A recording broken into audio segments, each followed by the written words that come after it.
یہ کتاب توحید کے 58 باب ہیں، ان 58 باب میں سے یہ آخری باب ہے، معتزلہ اور خوارج کے رد میں ہے، اور تمام فرق ضالہ کے رد میں ہے، اور اہل سنت والجماعت اور فقہاء اور محدثین کی تائید میں ہے۔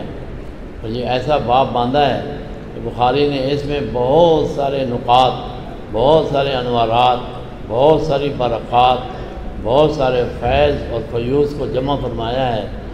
امام بخاری رحمۃ اللہ علیہ نے پہلی حدیث جو نقل کی ہے وہ حضرت عمر بن خطاب رضی اللہ تعالیٰ عنہ سے، اس میں بھی بڑی کئی حکمتیں اور بہت ساری باتیں ہیں کہ وہ حدیث حضرت عمر بن خطاب جو کہ مہاجر ہیں، مکی ہیں، ہاں جی، بدری اور صحابہ کرام میں اعلیٰ مقام رکھنے والے صحابہ میں ہیں۔ حضرت عمر فاروق رضی اللہ تعالیٰ عنہ سے روایت ہے، اس کی سند بھی غریب، اگرچہ صحابہ کرام ہزاروں اس روایت کو جانتے ہیں لیکن نام حضرت عمر بن خطاب کا ہے، اور یہ حدیث بھی آخر میں سند غریب ہے، اس کو بھی ہزاروں بے شمار صحابہ جانتے ہیں، لیکن نسبت ابو ہریرہ رضی اللہ تعالیٰ عنہ کو ملی ہے۔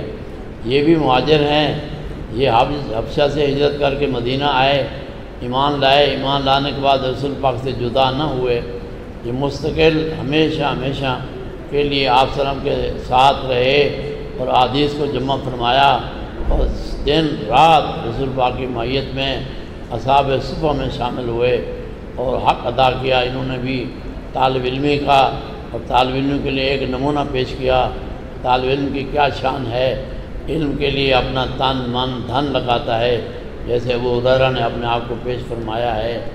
اس طریقے سے یہ باب، آخری باب وزن اعمال کے لیے لائے ہیں کہ اب آخر میں وزن ہوتا ہے، آخر میں رزلٹ ہوتا ہے، آخر میں نتیجہ ہوتا ہے، آخر میں انعام ہوتا ہے، سارے خلاصہ لب لباب ہوتا ہے، مقصد ہوتا ہے، مقصود ہوتا ہے، سب کچھ پیش کیا جاتا ہے۔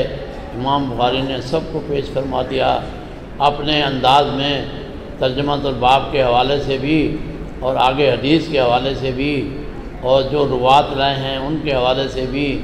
متن میں ترجمۃ الباب میں قرآن پاک کی آیت پیش کی ہے، اس لحاظ سے بھی بخاری کا اپنا انداز ہے، کہیں ترجمۃ الباب میں قرآن شریف کی آیت کو لاتے ہیں، کہیں احادیث کو لاتے ہیں، کہیں اقوال صحابہ لاتے ہیں، ان کی اپنی ایک شان ہے۔ تراجم ابواب میں خصوصیات بخاری میں اس کو شمار کیا گیا ہے، یہاں وہ آیت قرآنی پیش کرتے ہیں، نازل موازین القسط لیوم القیامہ، قیامت کے دن جو اوزان اعمال ہوں گے اس کو پیش کریں گے، ترازو کی صورت میں وزن کریں گے نیکیوں کا گناہوں کا، اور اس کا نتیجہ دیں گے، نیکیوں کا جنت کی صورت میں، گناہوں کا دوزخ کی صورت میں۔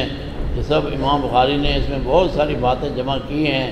میزان نازا بمانا نحضر، یعنی ہم حاضر کر دیں گے وہ سب کو جو وہم و گمان میں تھا وہ یقین میں لے آئیں گے۔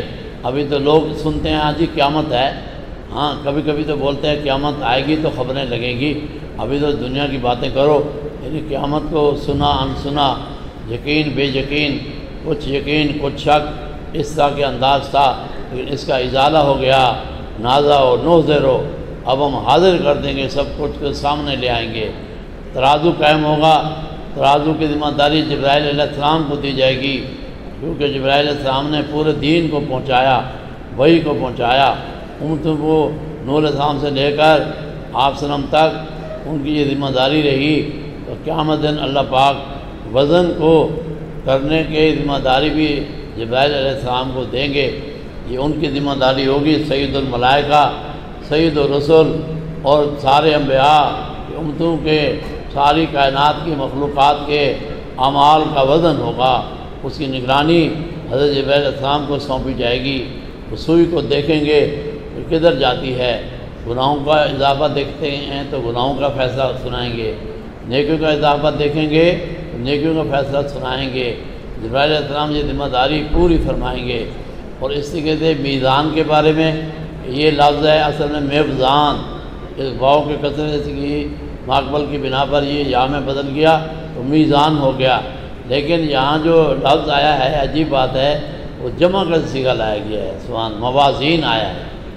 اب موازین تو جمع ہے، اب اس کی بھی کئی تفصیلات ہیں، زیادہ نہیں پیش کر سکتے، مختصراً ہے کہ جو تفخیم کے لیے، تعظیم کے لیے، عزت کے لیے کبھی کبھی ایسے بولا جاتا ہے کہ والد صاحب تشریف لائے ہیں، استاد صاحب تشریف لائے ہیں، حضرت صاحب تشریف لائے ہیں، حالانکہ وہ ایک بھی ہوتے ہیں، لیکن ان کو عزت دینے کے لیے جمع کا صیغہ استعمال ہوتا ہے۔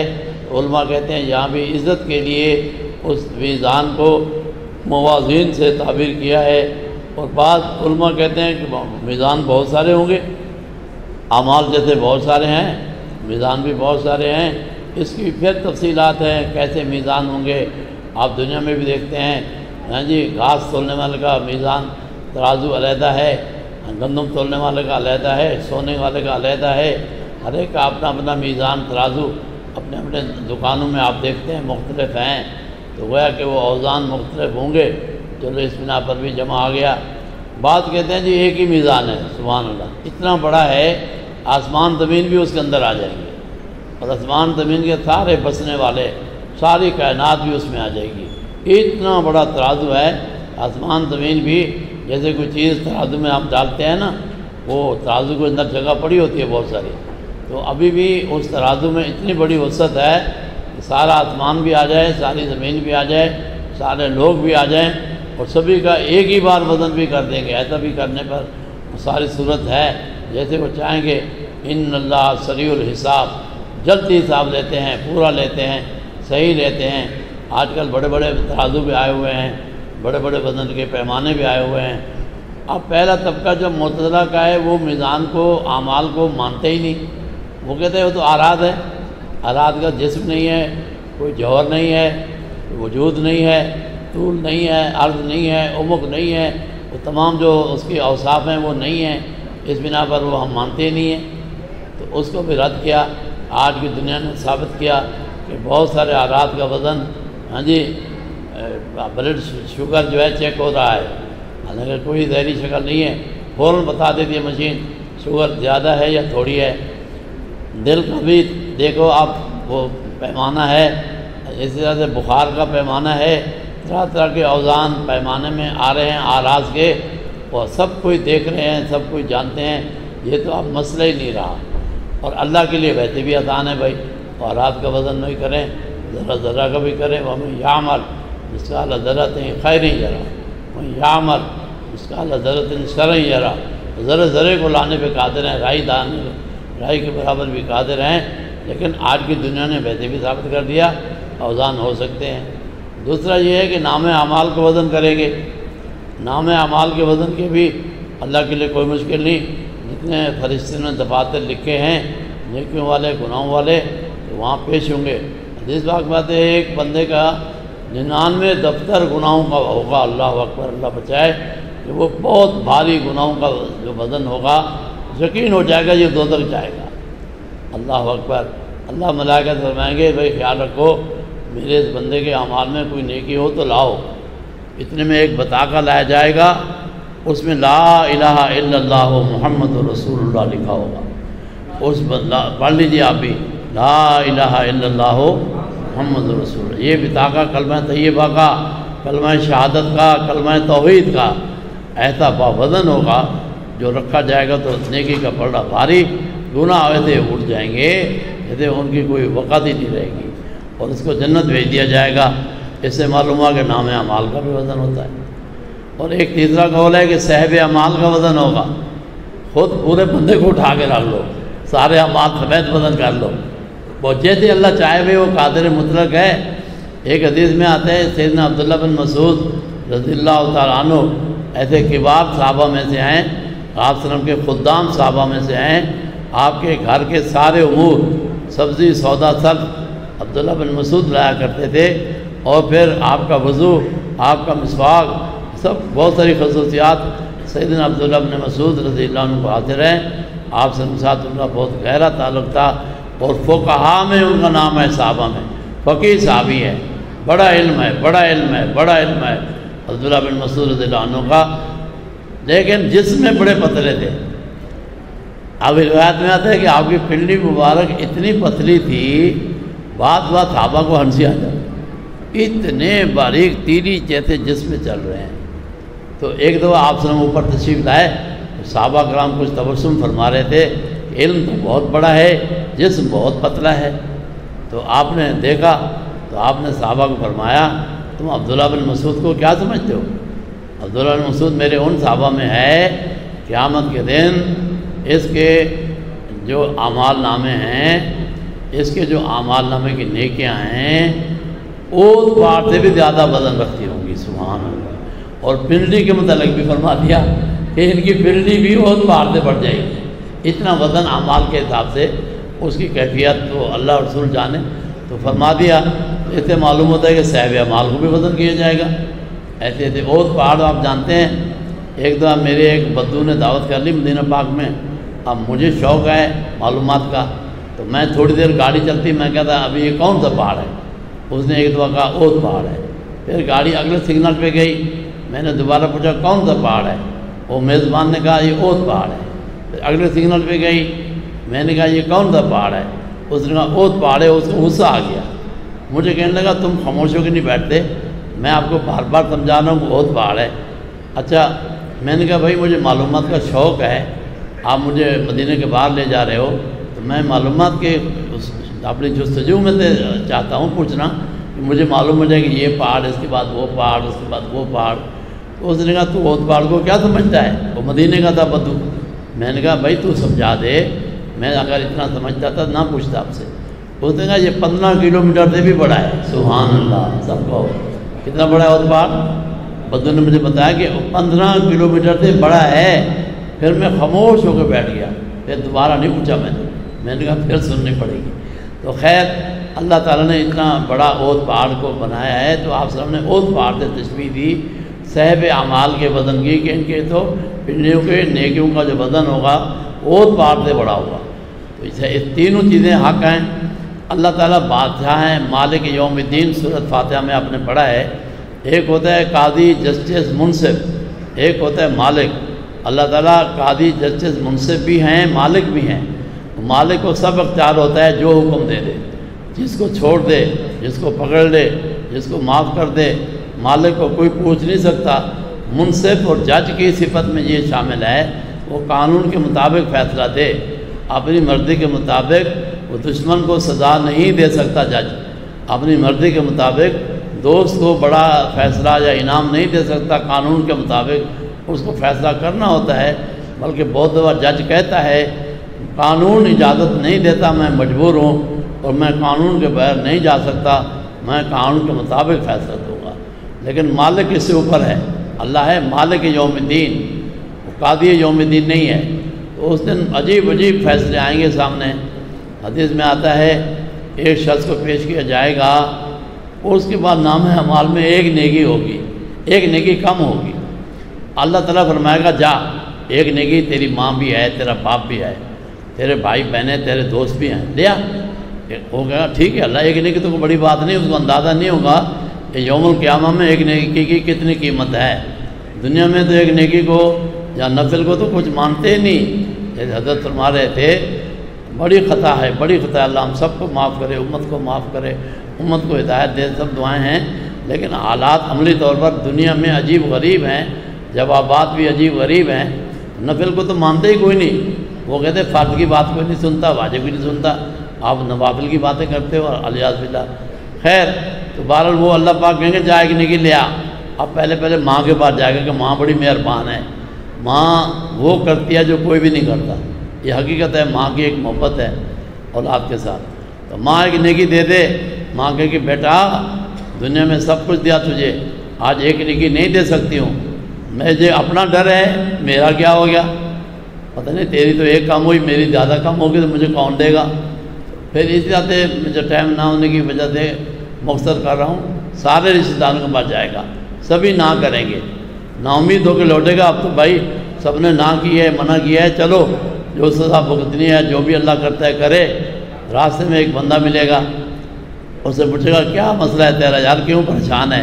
جیسے بات لوگ پوچھتے ہیں، وہ کہے گا یار نام مال کا وزن ہو رہا تھا، ایک نیکی کم پڑ گئی، اللہ نے بولا جا لے کے آ جا، لے آتے تو ہم چھوڑ دیں گے۔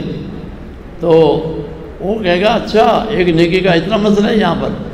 وہ کہے گا ہاں بھائی میرے لیے تو ہوا ہے، میں تو گھوم گھوم کے تھک گیا، پسینہ الگ نکل رہا ہے، پریشان علیحدہ ہوں، کوئی ساتھ نہیں دیتا میرا۔ تو پھر وہ کہہ گیا تو لے، تو جنت جا، اور جب ایک نیکی والا نہیں چھوڑ رہا یہاں پر تو میں تو سارے گناہ لے کے آیا ہوں اور ایک نیکی کو لایا ہوں۔ ایک نیکی تیری کم ہے، تو جہاں پھنسا ہوا ہے، میری تو ایک ہی نیکی ٹوٹل ہے، میرا تو پکڑا جانا سزا پانا پکا ہے، لیکن میں ایک آپ کو دیتا ہوں، تو لے جا، تو چھوٹ جا، ہم جو سزا ہے جزا ہے جو مالک کی مرضی کرے گا بھگتے گے۔ اب وہ اس کو اللہ پاک پوچھیں گے کہاں سے لایا؟ ماں نے دیا ہے۔ وہ کہ یا اللہ ماں نے تو یہ کہتے ہیں نا سو کا جواب دیا ہے، اور سارے بھائی باپ وہ کہ کسی نے نہیں دیا، کسی نے دیا ہے۔ راستے میں ایک بندہ ملا، اس نے حال میرا سنا، جب اس نے کہا میرے پاس تو ٹوٹل ایک نیکی ہے یار، تیرے پاس تو ایک نیکی کم ہوئی ہے، میں تو پکڑا ہی جاؤں گا۔ اس نے کہا تو میری لے نیکی، تو جا چھوڑ جا، ہم جو جزا مالک کی مرضی دیں گے۔ اللہ کہے گا اس کو لے آؤ، اس کو لایا جائے گا، اللہ اس کو پوچھیں گے، وہ کہے گا یا اللہ جب اس نے یہ حال سنایا میں تو ڈر گیا، آپ کے ڈر کی خاطر مجھے یقین آ گیا میں نہیں بچنے والا۔ پھر میں نے سوچا یہ تو بچ جائے۔ اللہ اتنا خوش ہوں گے اپنے اوپر دوسرے بھائی کو ترجیح دینے پر، اتنا خوش ہوں گے، اللہ کہیں گے جاؤ میں تم دونوں کو جنت بھیج دیا، یہ مالک کا فیصلہ ہے۔ مالک کو کون پوچھ سکتا ہے؟ تو اس کے ایک پہ روک دیا، اس پہ ایک بھی نہیں رہی، جب دے دی چھوڑ دیا۔ یہ ہے اللہ کے مالک کی شان، مالک کے فیصلے عجیب و غریب ہیں۔ حدیث باغ میں آتا ہے، ایک سید عاشقہ رضی اللہ عنہ روایت فرماتی ہیں، آپ سلم تشریف فرماتے صحابہ کے درمیان ایک شخص آیا، اس نے کہا یا رسول اللہ میرے دو غلام ہیں، میں ان کی پٹائی کرتا ہوں اور گالیاں دیتا ہوں، یہ میری دو باتیں اپنے درمیان ہیں کہ میری زبان نہیں رکتی اور ہاتھ بھی نہیں رکتا ہے، میں اپنے غلاموں کی پٹائی بھی کرتا ہوں اور غلاموں کو گالیاں بھی دیتا ہوں، اور وہ میرے غلام بڑے خائن ہیں، جو کام دیتا ہوں پورا کام نہیں کرتے، مال دیتا ہوں خیانت کرتے ہیں، مجھے بہت ستایا ہوا ہے انہوں نے، لیکن ہم ایک دوسرے کی یہی حالت ہے، وہ اپنا کام دکھاتے ہیں میں اپنا ہاتھ چلاتا ہوں، وہ اپنا کام دکھاتے ہیں میں زبان چلاتا ہوں، میرا کیا بنے گا قیامت کے دن؟ میرے لیے آپ مجھے بتائیں، میں بخشا جاؤں گا، پکڑا جاؤں گا، حساب ہوگا، کیا ہوگا میرے ساتھ؟ تو آپ نے ارشاد فرمایا جو تو تیری پٹائی ہے، جو تیری گالی گلوچ ہے، جو تیری زیادتی ہے، اس کے مقابلے میں ان کی جو خیانت ہے، نافرمانی ہے، جو زیادتی گناہ کوتاہی ہے، اس کا وزن ہوگا۔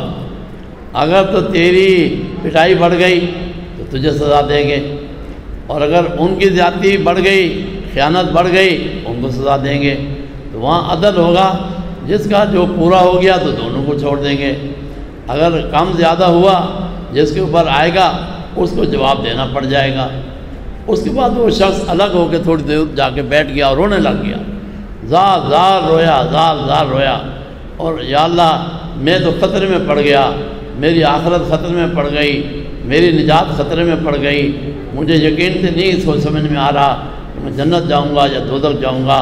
پھر آپ صلی اللہ علیہ وسلم آ کر کہنے لگا یا رسول اللہ آپ گواہ ہو جائیں، میں نے ان کو آزاد کر دیا، میں نے ان غلاموں کو آزاد کر دیا، میں آخرت کے حساب سے ڈرتا ہوں، کیا پتہ مجھ پہ وزن زیادہ آ جائے، میری مار پیٹ گالی گلوچ بڑھ جائے، اور ان کی خطائی خیانت زیادتی جو بھی کمی ہے، ڈیوٹی میں خطائی کرتے ہیں، ہو سکتا ہے تو مجھے اپنا ڈر جو ہے وہ ڈراتا ہے، اس ڈر اور خوف آخرت سے قیامت سے میں ان کو آزادی دیتا ہوں، اور یہ آج سے میرے لیے آزاد ہو گئے۔ اس طریقے سے کئی واقعات ہیں اس کے جیسے پتہ چلتا ہے جن کو آخرت کی فکر ہوتی ہے، وہ ایک ایک بات سے ڈرتے ہیں اور وہ فکر آخرت رکھتے ہیں۔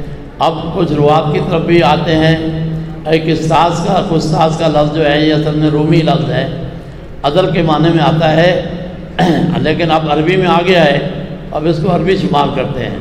قسط مصدر ہے المفسد سے، قسط یہ باپ افعال سے اگر ہو تو اس کا معنی عدل انصاف ہوتا ہے، المفسد العادل، اور دوسرا جو قصد ہے بالفتح اس کا معنی جائر ظالم کا ہوتا ہے، اس طریقے سے وہ ظالم کے زمرے میں آ جاتا ہے۔ آپ اندازہ فرمائیے زبردیز میں کتنا مسئلہ ہے نا، ہم دعا لکھتے رہے، وہ دغا پڑھتے رہے، ایک نقطے نے ہم کو محرم سے مجرم کر دیا تو وہ زبر لگ جاتی ہے، تو معنی ظالم کا ہو جاتا ہے، زیر لگ جاتی ہے تو معنی عادل کا ہو جاتا ہے۔ یہ عجیب عربی شان ہے، بڑی وسعت ہے عربی میں۔ اب اس کو رومی نہیں کہیں گے، علماء کہتے ہیں آپ عربی کہیں گے۔ اس اعتبار سے یہ جو لفظ لایا گیا ہے، بعض علماء کہتے ہیں یہ کستار بالراء ہے، راء کو سین کیا، اب سین سے پڑھا جاتا ہے۔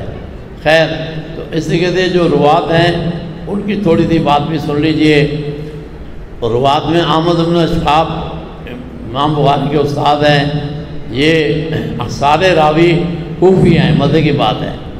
یہ حدیث مسلسل بالکوفیین ہے، اور اس کے استاد محمد بن فضیل وہ بھی کوفی ہیں، اس کے استاد امارت بن قعقاع کوفی ہیں، اس کے استاد ابو زرع کوفی ہیں، پھر حضرت ابو ہریرہ رضی اللہ تعالیٰ عنہ ہیں، وہ مہاجر مدنی حبش سے آئے ہوئے ہیں۔ یہ روات کے بارے میں سند کے اعتبار سے بڑی باتیں ہیں۔ یہ امام بخاری کے سارے روات سند کے اعتبار سے اعلیٰ ہیں، اور 3 جگہ بخاری میں محمد بن فضیل سے روایت آئی ہے۔ 3 جگہ محمد بن فضیل امام بخاری کے استاد جو ہیں، اور اس کے استاد علی بن مدینی کے بھی یہ استاد ہیں۔ علی بن مدینی امام بخاری کا بہت محبوب استاد ہے۔ بخاری کہا کرتے تھے اکیلا کمرہ ہو، میرا استاد علی بن مدینی ہو، وہ روایت سنائے اور میں سنتا رہوں، بس ہم دونوں کا یہ عمل ہو۔ حدیث کو سننے سنانے میں بڑی محبت تھی۔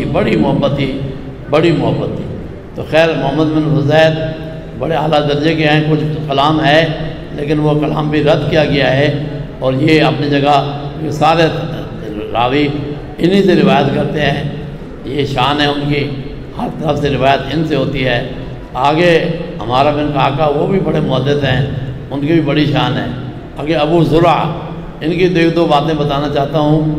یہ بڑے شان کے محدث ہیں، ان کے اللہ نے اتنا حافظہ، اتنی حدیث کہ لاکھوں حدیث کے حافظ تھے۔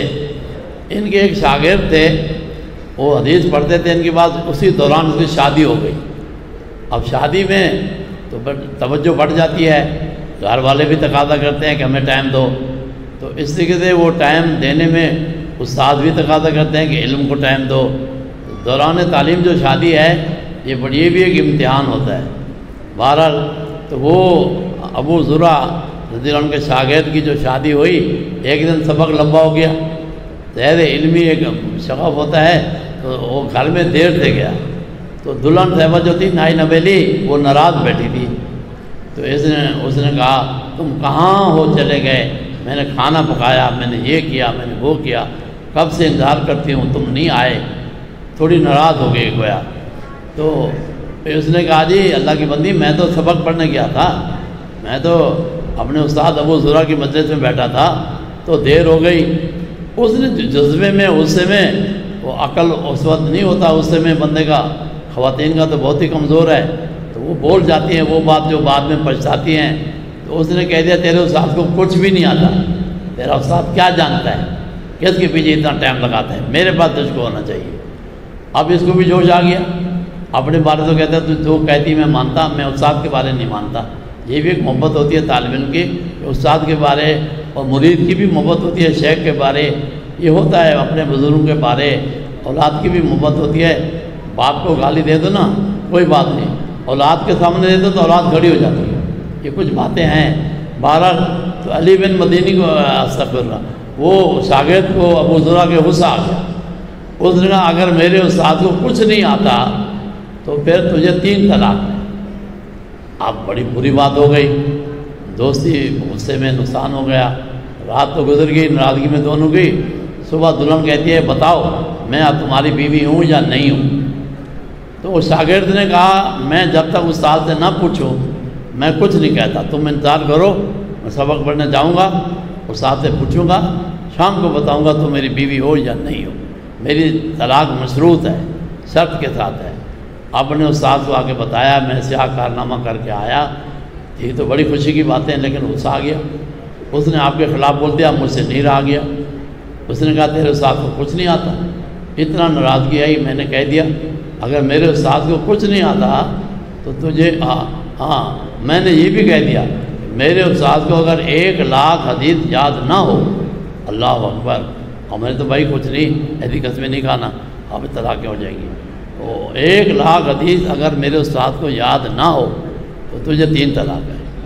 اب حضرت ابو ذرا نے فرمایا ہنس کے، عجیب بات ہے، مجھے 1,00,000 حدیث ایسی یاد ہے میاں جیسے عام مسلمانوں کو سورہ فاتحہ یاد ہے۔ سبحان اللہ، کیا بات ہے۔ جاؤ خوشی سے عبداللہ دلہن بنے رہو، اپنی شادی گزارو، آئندہ ایسی باتیں نہ کرنا۔ لیکن مجھے الحمدللہ تیری شرط نئی باطل ہوئی ہے، تیری طلاق نہیں ہوئی ہے، اور مجھے 1,00,000 حدیث ایسی یاد ہے جیسے سورہ فاتحہ عام مسلمانوں کو یاد ہے۔ تو سبحان اللہ۔ تو پھر ان کی ایک اور بڑا واقعہ ہے، وہ بھی سنا دیتا ہوں۔ حضرت جب بیمار ہو گئے، شاگردوں نے دیکھا حضرت کو بہت تکلیف ہے، آج کل تو بہت کوئی ٹیکے لگوا دیتا ہے، کوئی کیا کرتا ہے، اس کے بھی تلقین کے آداب ہیں، ابھی ٹائم نہیں، مختصر کر رہا ہوں۔ تو ابو ذرا کے لیے طلبہ نے کہا استاد کو تلقین کرو، تلقین کرو۔ طلبہ نے کہا یہ تو ہمارے استاد ہیں، اس کو کیا تلقین کریں گے ہم؟ تو پھر طلبہ نے کہا پھر کیا کریں؟ طلبہ نے کہا چلو چل کے حدیث پڑھنے لگ جاؤ، جو یہ حدیث سنیں گے، روات کے نام سنیں گے، خود ہی پڑھنے لگ جائیں گے۔ تو انہوں نے طلبہ نے حدیث یہ جو آپ سلام کی ارشاد مبارک ہے، من کانا آخر و کلامی لا الہ الا اللہ داخل الجنہ، یہ حدیث ہے۔ یہ طلبہ نے حدیث کا ورد کیا نا، 1-2 راویوں کا نام لیا، وہ آگے پڑھنے لگ گئے، ان کو یاد آ گئے یہ مجھے طالب علم فلاں حدیث سننا چاہتے ہیں یا پڑھوانا چاہتے ہیں، تو انہوں نے پوری حدیث سنائی۔ من کانا آخر و کلام ہی لا الہ الا اللہ داخل الجنہ، یہ لفظ کہے وہ انتقال ہو گیا اور جنت سیدھا چلے گئے، پکے جنتی ہیں، سیدھا جنت حدیث کی روح سے ان کو مل گئی۔ ابو ذرا کے جو استاد ہیں ابو ہریرہ رضی اللہ تعالیٰ عنہ ہیں، ابو ہریرہ رضی اللہ عنہ حبش سے تشریف لائے، 7 ہجری میں ایمان لائے۔ اب ایک بلی پسند کرتے تھے، تو آپ نے ایک دو ابا ہرا کہہ دیا، پہلے ہرا کہتے ہیں بلے کو۔ ہمارے استاد تھے اب مولانا عبد الغنی جادی رحمۃ اللہ علیہ، ان کو میں نے دعوت دی تھی، ہمارے اگلے دارالعلوم میں جمعہ بھی پڑھایا تھا انہوں نے۔ خیر وہ کبھی کبھی بدری بلے بولتے تھے، ہم حیران ہوتے تھے استاد جی کیا بولتے تھے۔ آگے پڑھنے سے پتہ چلا کہ یہ لفظ حدیث میں بھی آیا ہوا ہے، اللہ کے رسول نے بھی ابا ہرا کہہ دیا ہے۔ تو پھر ہم کہتے ہیں استاد کی مرضی جو بولتا ہے بولتے ہیں۔ خیر تو اس کے بعد مختلف قول ہیں، وہ ہم مختصر سے مختصر کر رہے ہیں۔ وہ آخری بات یہ ہے کہ اس کو پھر ابا ہرا کو ابا ہریرہ تذکیر کے ساتھ کہا جانے لگا۔ اللہ کی شان ابو ہریرہ کو یہ لفظ بہت پسند، اور پہلے عبد الشمس تھا، پھر عبد الرحمن ہو گیا، ابو ذرا کا نام بھی عبد الرحمن ہے۔ اس حدیث میں ایک تو میم کا لفظ آیا ہوا ہے، وہ میم محمد کی ہے۔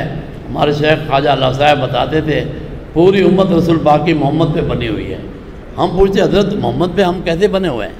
اب تھوڑی میری طرف دیکھ لینا، حضرت ہمیں سمجھاتے سوتے ٹائم محمد کا نقشہ بناؤ، یہ دونوں ہاتھ سر کے نیچے لاؤ، یہ میرے سر ہاتھ ادھر آ گئے، یہ میم بن گئی ہے، پھر کمر کو ذرا ٹیڑھا کرو، ہاں بن گئی ہے، 2 گھٹنے ملاؤ، یہ پھر میمیں بن گئی ہیں، اور 2 پنڈلیاں ڈھیلی کرو، دال بن گئی ہے۔ ہم سب محمد پہ بنے ہوئے ہیں، سبحان اللہ۔ حضرت فرماتے تھے محمد کی شکل بنا کے سو فقیرو اور دعا پڑھو، قبلہ رو ہو کے سو جاؤ، پھر جو بھی کرنا ہے کر لو۔ تو ہم کہتے ہیں جب یہ حضرت نقشہ بناتے تھے ہمیں بنا کے دکھاتے تھے محمد کا، تو آج میں نے بھی سمجھا دیا۔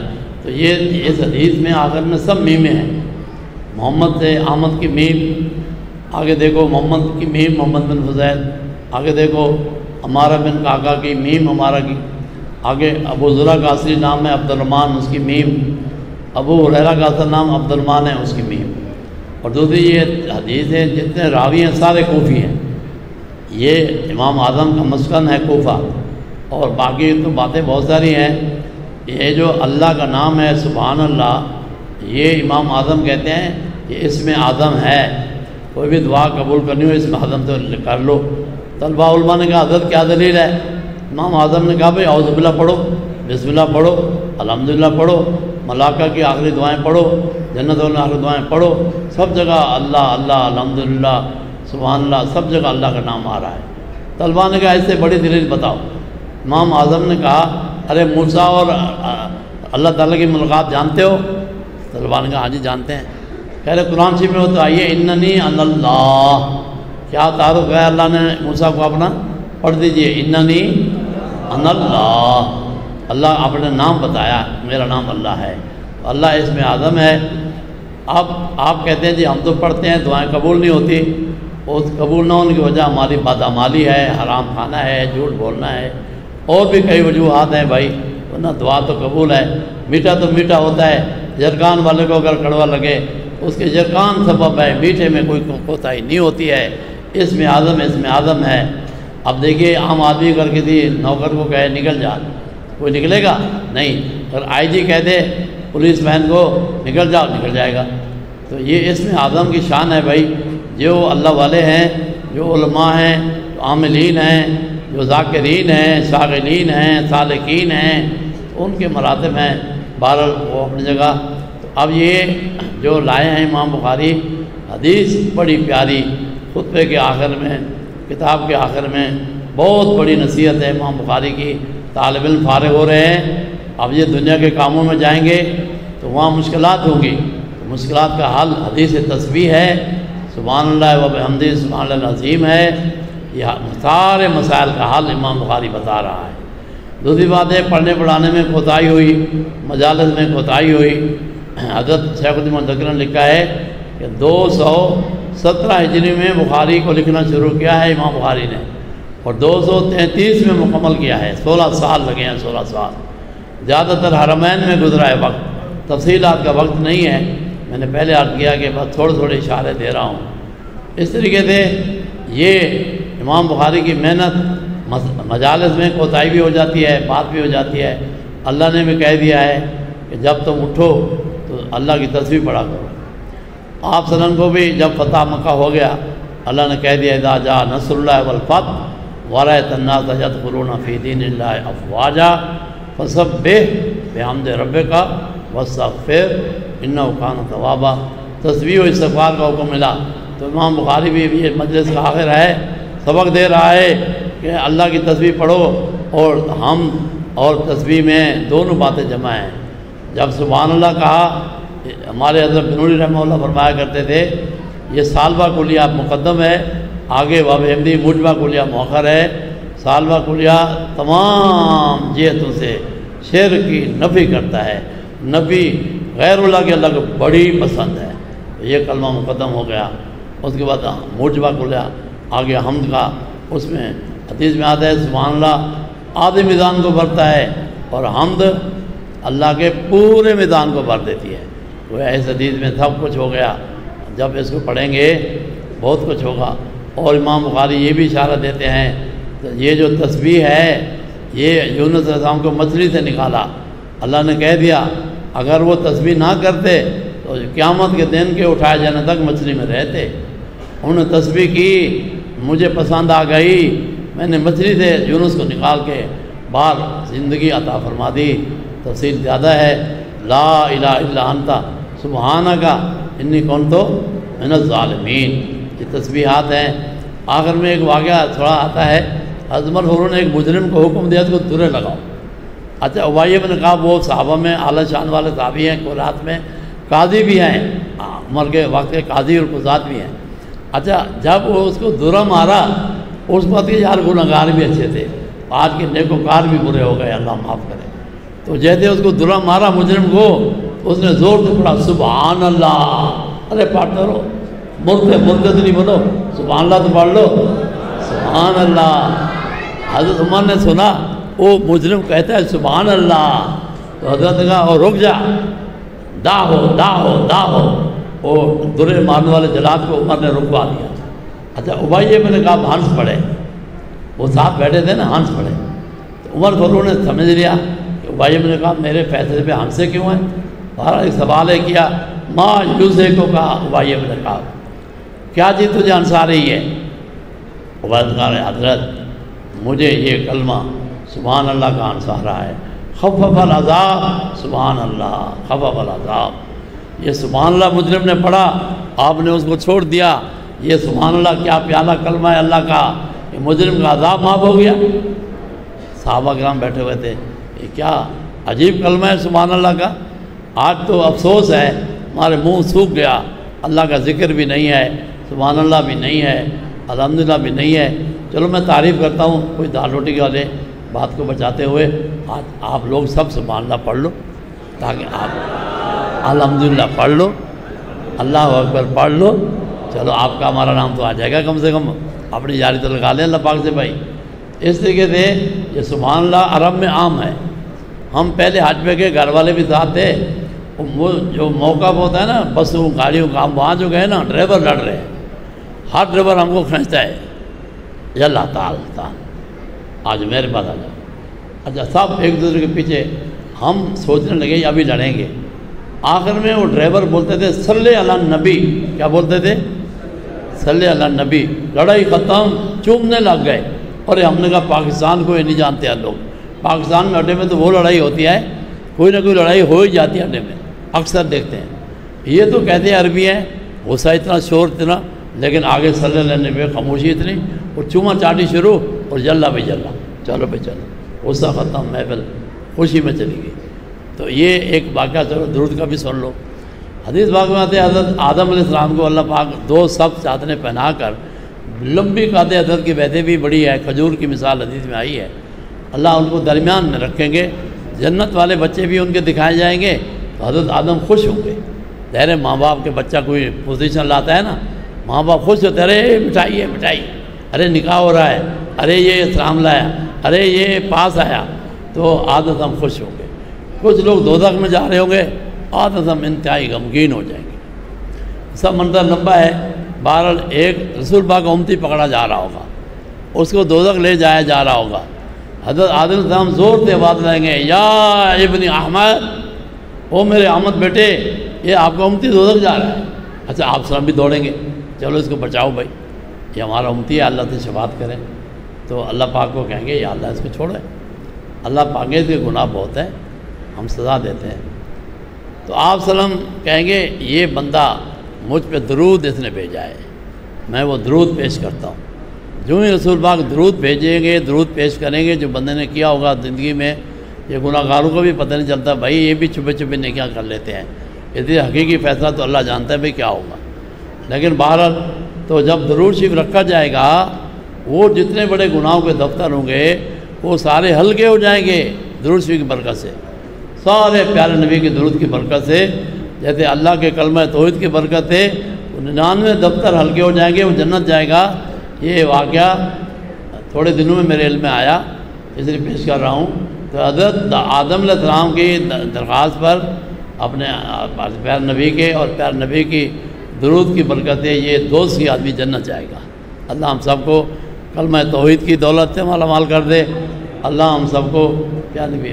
خاص بات یہ ہے، یہ اجمالی نقشہ سارے بیان قیامت کا دیا، تفصیلی رسول پاک نے دیا، اب تفصیل کا زیادہ وقت نہیں، اشراط قیامت کا نام سب ہے۔